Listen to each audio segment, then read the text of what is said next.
दोस्तों आज हम पढ़ेंगे एन एस्ट्रोलॉजर्स डे और इस कहानी को लिखा है आर के नारायण ने। बहुत ही आसान लैंग्वेज में आपको पूरी कहानी सुनाऊंगा और इस वीडियो के बाद आपको कोई भी डाउट नहीं रहेगा। आपको पता है एस्ट्रोलॉजर किसे कहते हैं? एस्ट्रोलॉजर कहते हैं ज्योतिषी को, जो आपके हाथों की लकीरों को देखकर आपके फ्यूचर को बताता है। तो ये कहानी एक एस्ट्रोलॉजर की है। एस्ट्रोलॉजर हमेशा की तरह दोपहर को इमली के पेड़ के नीचे अपनी दुकान लगाने आ गया। वो अपने थैले में से 1 डजन कॉरी शेल्स को निकालता है। कॉरी शेल्स कुछ इस तरह के होते हैं, आपकी स्क्रीन के ऊपर है। इसके अलावा वो थैले में से स्क्वायर शेप का कपड़ा निकालता है जिसपे बहुत मुश्किल चार्ट्स बने हुए थे।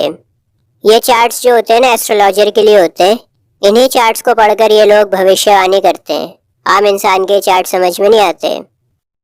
एस्ट्रोलॉजर के थैले में से एक नोटबुक भी निकलती है और एक बंडल निकलता है पामायरा राइटिंग का। पामायरा राइटिंग कुछ इस तरह की होती है, आपके स्क्रीन के ऊपर है। एस्ट्रोलॉजर ने अपने फॉरहेड पर, अपने माथे पर पवित्र राख और सिंदूर लगा रखा है और उसका माथा चमक रहा था। एस्ट्रोलॉजर की आंखें भी चमक रही थीं और उसकी चमकती हुई आंखें ग्राहकों को तलाश कर रही थीं। उसने भगवा रंग की पगड़ी को पहन रखा है। उसका राख और सिंदूर से चमकता हुआ माथा, चमकती हुई आंखें और भगवा रंग की पगड़ी को देखकर लोग इस तरह से अट्रैक्ट होते थे उससे, जैसे मधुमक्खियां फूलों को देखकर अट्रैक्ट होती हैं। मतलब राइटर आपको बताना चाह रहे हैं कि एस्ट्रोलॉजर इस तरह से ड्रेसिंग करता था, इस तरह के उसने अपने लुक्स बना रखे थे जिससे वो बहुत बड़ा एस्ट्रोलॉजर दिखाई दे। बहुत ज्ञानी लगता था दिखने में, ऐसा लगता था बड़ा ज्ञान है इसको। और बेचारे मासूम लोग उससे अट्रैक्ट होते थे। लोगों को लगता था कि बहुत बड़ा बाबा, बहुत बड़ा एस्ट्रोलॉजर बैठा हुआ है। लेकिन सच्चाई यह है दोस्तों कि इस एस्ट्रोलॉजर को एस्ट्रोलॉजी का ABCD भी नहीं आता है। जैसा कि मैंने आपको बताया कि एस्ट्रोलॉजर इमली के पेड़ के नीचे बैठता है। इमली का पेड़ रास्ते के किनारे पर है और वो रास्ता टाउन हॉल पार्क की तरफ जा रहा है। दोस्तों उस रास्ते पर ना बहुत सारे लोगों का आना जाना रहता है। सुबह से लेकर रात तक काफी बिजी रहता है वो रोड। काफी लोग वहां पर आते जाते रहते हैं और यहाँ पर बहुत सारी दुकानें भी हैं और उन दुकानों पर अलग अलग तरह का लोग सामान बेच रहे हैं। कुछ लोग दवाइयाँ बेच रहे हैं, कुछ लोग चोरी किया हुआ सामान बेच रहे हैं, हार्डवेयर बेच रहे हैं, कबाड़ बेच रहे हैं, कुछ लोग जादू दिखा रहे हैं, मैजिशियन है, और कुछ लोग बोली लगा के बहुत ही सस्ता कपड़ा बेच रहे हैं। तो कहने का मतलब ये है कि काफी बिजी रोड है, बहुत से लोगों का आना जाना है वहां पर, और क्योंकि क्राउडेड है इसलिए वहां पर बहुत सारे लोग अलग अलग तरह का सामान बेच रहे हैं। एस्ट्रोलॉजर के बराबर में ना एक तली हुई मूंगफली बेचने वाला आया है और वो बहुत जोर जोर से चिल्ला चिल्ला के मूंगफली को बेच रहा है। मूंगफली वाला हर रोज अपनी चीजों को एक नया फैंसी नाम देता था। कभी वो बॉम्बे आइसक्रीम नाम रखता था, कभी डेली एलमंड, कभी राजाज डेलिकेसी। मूंगफली वाले के पास में ना बहुत सारे लोग आते थे और क्योंकि लोग मूंगफली वाले के पास में आते थे तो उनकी नजर एस्ट्रोलॉजर के ऊपर भी पड़ती थी। जब मूंगफली वाले की दुकान चल रही है तो क्या होता था, एस्ट्रोलॉजर को फायदा होता था, क्योंकि मूंगफली वाले के पास जो ग्राहक आते थे वो एस्ट्रोलॉजर के पास में भी चले जाते थे। दोस्तों जहाँ पर एस्ट्रोलॉजर बैठा हुआ था ना वहाँ पर म्युनिसिपल लाइटिंग नहीं थी और वहाँ पर रोशनी काफी कम थी। आसपास की दुकानों में से थोड़ी बहुत रोशनी आती थी वहां पर एस्ट्रोलॉजर के पास में। किसी दुकान वाले के पास गैस लाइट है, किसी के पास में फ्लेयर है, किसी के पास में पुरानी साइकिल लैंप्स है, और ये अलग अलग तरह की लाइट्स है, अलग अलग रंग की लाइट्स है। कोई धीमी जलती है इसमें, कोई तेज जलती है, कोई पीले रंग की है, कोई हरे रंग की है, कोई नीले रंग की है। समझ में आ रहा है? अलग अलग तरह की लाइट्स है। कहना ये चाह रहे हैं कि वहाँ पर म्युनिसिपल लाइटिंग नहीं है और सब दुकान वालों ने अपनी अपनी लाइट्स को जला रखा है वहाँ पर, और उन दुकान वालों की लाइट से थोड़ी बहुत रोशनी एस्ट्रोलॉजर के पास में भी आ जाती है। दोस्तों इस कम रोशनी से ना एस्ट्रोलॉजर को बहुत ज्यादा फायदा होता है, क्योंकि वो एस्ट्रोलॉजर है ही नहीं, वो तो मामू बना रहे लोगों को। तो कम रोशनी में मामू बनाने में आसानी होती है। जिंदगी की मजबूरियों ने अपने पेट को भरने के लिए उसको एस्ट्रोलॉजर बना दिया था। जैसा कि मैंने आपको बताया कि उसको एस्ट्रोलॉजी का ABCD भी नहीं पता। इसको तो खुद नहीं पता है कि इसके साथ में भविष्य में क्या होगा, तो भला ये कैसे दूसरे लोगों के भविष्य को बता सकता है। सितारों के बारे में इसको इतना ही पता था जितना इसके भोले भाले मासूम ग्राहकों को पता था। इसके ग्राहकों को भी नहीं पता सितारों के बारे में कुछ, और इसको भी नहीं पता। एस्ट्रोलॉजर इस तरह से बातें करता था कि उसकी बातों के जादू में ग्राहक उलझ जाया करता था उसकी बातों में फंस जाया करता था। ग्राहक को आश्चर्य होने लगता था कि इस एस्ट्रोलॉजर को इतना सब कुछ कैसे पता है, और ग्राहक खुश होता था एस्ट्रोलॉजर को सुन के। देखो, इस सब के पीछे ना एस्ट्रोलॉजर ने बहुत ज़्यादा स्टडी की है, प्रैक्टिस करी है उसने बहुत ज़्यादा कि अंदाज़ा कैसे लगाया जाए। अंदाज़ा लगाना सीखा उसने ताकि वो लोगों को मामू बना सके। एस्ट्रोलॉजी करते करते ना उसको समझ में आ गया था कि किस तरह से अंदाज़ा लगाना है, किस तरह से बात करनी है, किस तरह से पता लगाना है कि ग्राहक के दिमाग में क्या चल रहा है, किस परेशानी में ग्राहक उलझा हुआ है, और वो आसानी से अपने ग्राहकों को मामू बना देता है। अब ऐसा क्या हुआ था एस्ट्रोलॉजर के साथ में कि उसको पेट भरने के लिए सब ढोंग करना पड़ रहा है, ये सब आपको आखिर में पता लगेगा। देखो, एस्ट्रोलॉजर अपने गांव से भाग गया था। अगर वो अपने गांव में रहता ना तो उसको अपने फैमिली बिजनेस को करना पड़ता। उसका एक फैमिली बिजनेस था गांव में, उसके दादा परदादा सभी लोग फार्मिंग करते थे, सभी के सभी किसान थे उसके घर में, और उसको भी किसान बनना पड़ता, खेती बाड़ी करनी पड़ती अगर वो गांव में रहता तो। लेकिन गांव में कुछ ऐसा हुआ उसके साथ में जिसकी वजह से उसे गांव को छोड़कर भागना पड़ा, और वो तब तक नहीं रुक सकता था जब तक अपने गांव से बहुत दूर ना आ गया। मतलब राइटर आपको बताना चाह रहे हैं कि बहुत जल्दी जल्दी, बहुत घबराहट में भागा वो गांव छोड़ के, किसी को बताया भी नहीं उसने, और तब तक नहीं रुका जब तक कई मील दूर ना आ गया। अब कौन सी वजह थी, ऐसा क्या हुआ था जिसकी वजह से उसे अपने गांव से भागना पड़ा, ये सब आपको कहानी के आखिर में पता लगेगा। दोस्तों, एक देहाती इंसान का अपना गांव छोड़ के, घर बार छोड़ के कहीं और जाके बसना एक बहुत बड़ा काम है, बहुत मुश्किल काम है।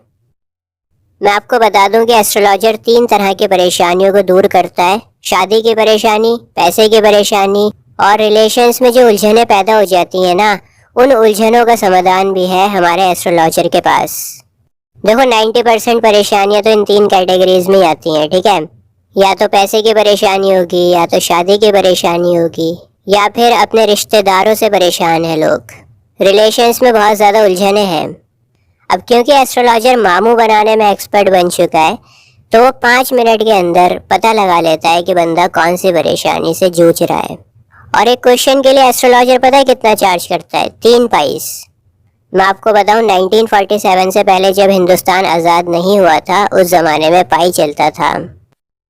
पाई था, पाई के बाद पैसा था, पैसे के बाद आना था, आना के बाद था रुपया।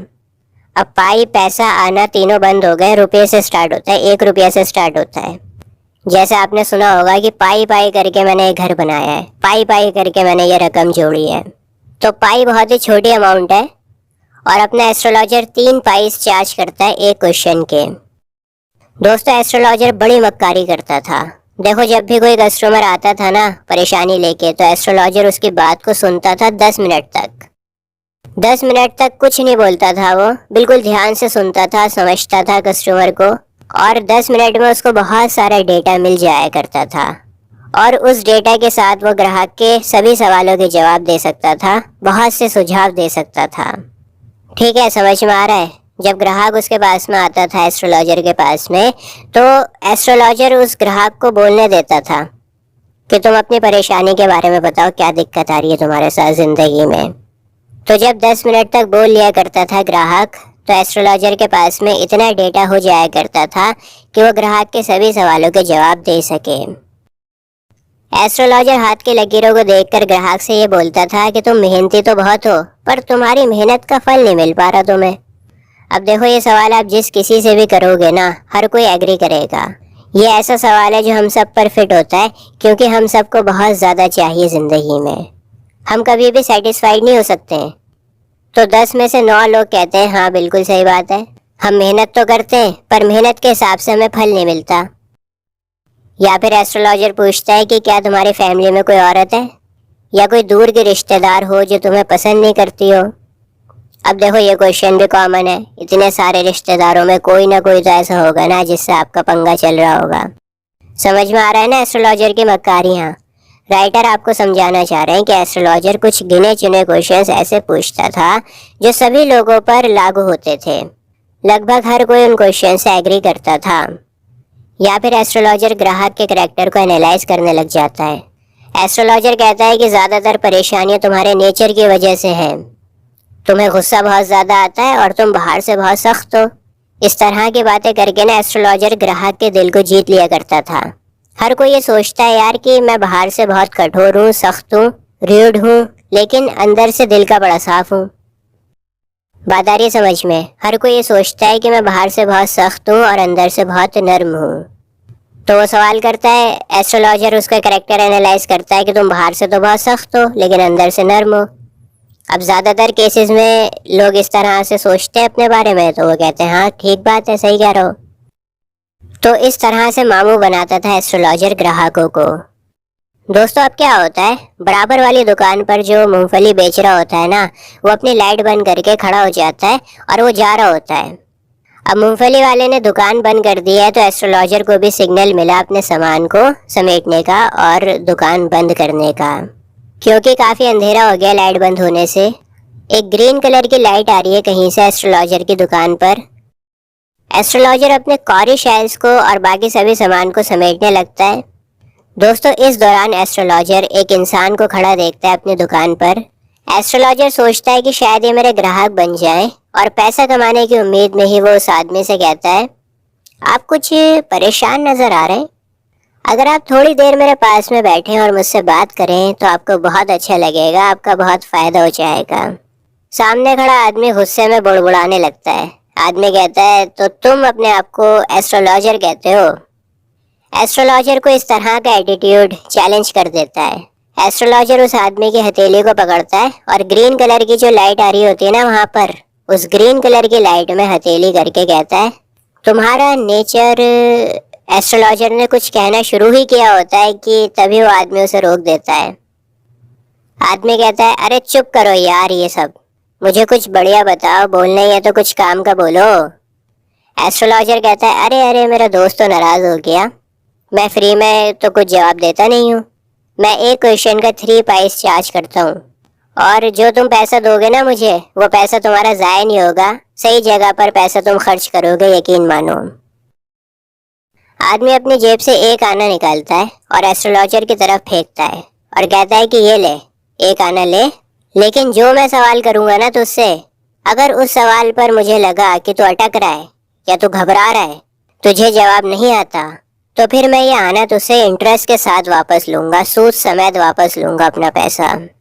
एक आना मैंने आपको बताया ना, पाई से ज्यादा होता है। पहले पाई आता है, फिर पैसा आता है, पैसे के बाद आना आता है। ये कंडीशन सुन के एस्ट्रोलॉजर कहता है, अच्छा चलो ठीक है, अगर मैंने तुम्हें सही आंसर दे दिया, तुम सेटिस्फाई हो गए मेरे जवाब से, तो क्या तुम मुझे 5 रुपया दोगे? 5 रुपये बहुत बड़ी रकम थी उस जमाने में। तो वो आदमी साफ मना कर देता है। एस्ट्रोलॉजर कहता है, अच्छा तो 8 आना दोगे? आदमी कहता है, ठीक है 8 आना दूंगा तुम्हें, लेकिन कंडीशन ये है कि अगर तुम गलत हुए। एस्ट्रोलॉजर से कहता है कि अगर तुम गलत हुए ना, तो फिर तुम्हें डबल पैसा लौटाना पड़ेगा। अगर तुमने सही जवाब दिया तो 8 आना मैं दूंगा, लेकिन अगर तुमने गलत जवाब दिया तो 16 आना तुम्हें देने पड़ेंगे, मुझे डबल पैसा देना पड़ेगा। कुछ देर तक इनकी बहस यूं ही चलती रही और फाइनली एग्रीमेंट हो गया। एस्ट्रोलॉजर आसमान में गॉड के पास में दुआ को भेज रहा होता है, तैयारी करने लगता है वो, और जो आदमी था ना वो अपने सिगार जलाता है। जैसे ही वो आदमी माचिस को जलाता है सिगार जलाने के लिए, तो एस्ट्रोलॉजर को उसके चेहरे की एक झलक दिखाई दे जाती है। मैंने आपको बताया था ना कि वहाँ पर काफ़ी अंधेरा था, दुकानें भी बंद हो गई थी, लाइट नहीं थी वहाँ पर, तो ये लोग एक दूसरे का चेहरा देख नहीं पा रहे थे। लेकिन जब वो आदमी सिगार को जलाता है तो एस्ट्रोलॉजर को उसके चेहरे की एक झलक दिखाई दे जाती है और एस्ट्रोलॉजर को पता लग जाता है कि वो आदमी दिखने में कैसा है। आदमी सिगार पीता हुआ वहां पर बैठ गया और उस आदमी का चेहरा देखकर जोशी बड़ा घबरा जाता है, उसके हाथ पैर फूलने लगते हैं, पैरों तले जमीन खिसक जाती है आदमी का चेहरा देखकर जोशी की। एस्ट्रोलॉजर क्यों डर गया आदमी का चेहरा देखकर, ये आपको थोड़ी देर में पता लगेगा। तो एस्ट्रोलॉजर आदमी से कहता है, ये लो अपना आना वापस, मैंने इस तरह के चैलेंजेस नहीं, मैं नहीं करता इस तरह के चैलेंजेस वगैरह, आज बहुत देर हो चुकी है। इतना कहकर एस्ट्रोलॉजर ना अपना सामान पैक करने लगता है। बहुत घबरा गया है वो, उसके हाथ पैर फूलने लग गए। आदमी एस्ट्रोलॉजर की कलाई को पकड़ लेता है और कलाई पकड़ के कहता है, अब तुम यहाँ से नहीं जा सकते हो, तुमने मुझे यहाँ पर बुलाया है, तुमने मुझे यहाँ पर बिठाया है। एस्ट्रोलॉजर का जिस्म कांपने लगता है और उसकी आवाज़ लड़खड़ाने लगती है और मदहोशी छाने लगती है उसको, मतलब उसकी हालत बहुत ही खराब हो चुकी है। एस्ट्रोलॉजर कहता है कि आज मुझे जाने दो, मैं कल तुमसे बात करूंगा। उस आदमी ने अपनी हथेली को एस्ट्रोलॉजर के मुंह पर अड़ा दिया और आदमी कहता है चैलेंज तो चैलेंज है, चल शुरू कर। एस्ट्रोलॉजर अपने गले को साफ करते हुए घबराहट से कहता है एक औरत थी। आदमी कहता है चुप, कुछ और बता। मुझे ये औरत का कुछ नहीं सुनना है, मुझे ये बता कि जो आदमी मैं ढूंढ रहा हूँ, जिस चीज को मैं ढूंढ रहा हूँ, वो मुझे मिलेगी या नहीं मिलेगी। इसका जवाब दे और चला जाए यहाँ से। अगर जवाब नहीं दिया तो मैं तुझे तब तक नहीं जाने दूंगा जब तक तू अपना पूरा पैसा मुझे ना दे दे। तेरा पूरा पैसा छीन लूंगा अगर जवाब नहीं दिया तूने तो। जवाब दे फटाफट कि जिस चीज को मैं ढूंढ रहा हूँ वो मुझे मिलेगी या नहीं मिलेगी। एस्ट्रोलॉजर अपने मन में कुछ जादुई मंत्र बुड़बुड़ाने लगता है और फिर जवाब देता है। एस्ट्रोलॉजर कहता है कि ठीक है, मैं बोलता हूँ लेकिन अगर मेरा जवाब सही निकला ना तो क्या तुम मुझे 1 रुपया दोगे? अगर 1 रुपया नहीं दोगे तो फिर मैं अपना मुंह नहीं खोलूंगा। तुम्हें जो करना है कर लो। अब दोनों के बीच में बार्गेनिंग चलती है, दोनों लोग पैसे को कम ज्यादा करवाते हैं, बार्गेनिंग करते हैं, लेकिन आखिरकार ये तय होता है कि वो आदमी एस्ट्रोलॉजर को सही जवाब देने पर 1 रुपया देगा। दोस्तों, अब एस्ट्रोलॉजर उस आदमी से कहता है कि तुम्हें मरने के लिए छोड़ दिया गया था। सही कह रहा हूं ना मैं? मरने के लिए छोड़ दिया गया था ना तुम्हें? आदमी आह भरता है और कहता है और बताओ। एस्ट्रोलॉजर आगे कहता है कि एक बार तुम्हारे अंदर चाकू को उतार दिया गया था, तुम्हारे ऊपर जानलेवा हमला हुआ था चाकू से। आदमी खुश हो जाता है एस्ट्रोलॉजर की बातें सुनकर। वो कहता है बहुत बढ़िया दोस्त, और अपनी छाती खोलकर दिखाता है। उसकी छाती पर ना चाकू का निशान होता है, तो छाती खोल के चाकू का निशान दिखाता है एस्ट्रोलॉजर को। एस्ट्रोलॉजर आगे बताता है कि तुम्हारे ऊपर चाकू से हमला करने के बाद तुम्हें मरने के लिए कुएं में फेंक दिया गया था। आदमी कहता है कि मैं तो मर ही गया होता वहां पर, अगर वहां से गुजरने वाला एक इंसान उस कुएं में नहीं झांक के देखता तो मैं तो मर गया होता। आदमी एस्ट्रोलॉजर की सही बातों को सुनकर ना काफी एक्साइटेड हो चुका है। एस्ट्रोलॉजर की सभी बातें सही निकल रही हैं, बिल्कुल सही बता रहा है वो। अपनी मुट्ठी को कसते हुए वो आदमी पूछता है एस्ट्रोलॉजर से कि जिसने मेरे ऊपर ये हमला किया था जानलेवा, वो इंसान मुझे कब तक मिलेगा। बड़ा गुस्सा आ रहा है उस आदमी को ना, मुट्ठी टाइट हो गई है उसकी। दोस्तों, मैं आपको बता दूं कि इस इंसान के ऊपर किसी बंदे ने कई साल पहले हमला किया था जानलेवा और इसे फेंक दिया था मरने के लिए। अब कई सालों बाद ये आदमी उस बंदे की तलाश में भटक रहा है इधर से उधर, और वो एस्ट्रोलॉजर से पूछता है कि मुझे वो बंदा कहाँ मिलेगा। समझ में आ रहा है ना? इस दुनिया में नहीं मिल सकता है वो बंदा, क्योंकि वो 4 महीने पहले ही दूर के इलाके में मर चुका है। अब तुम्हें वो बंदा कहीं नहीं मिलेगा क्योंकि वो मर चुका है 4 महीने पहले।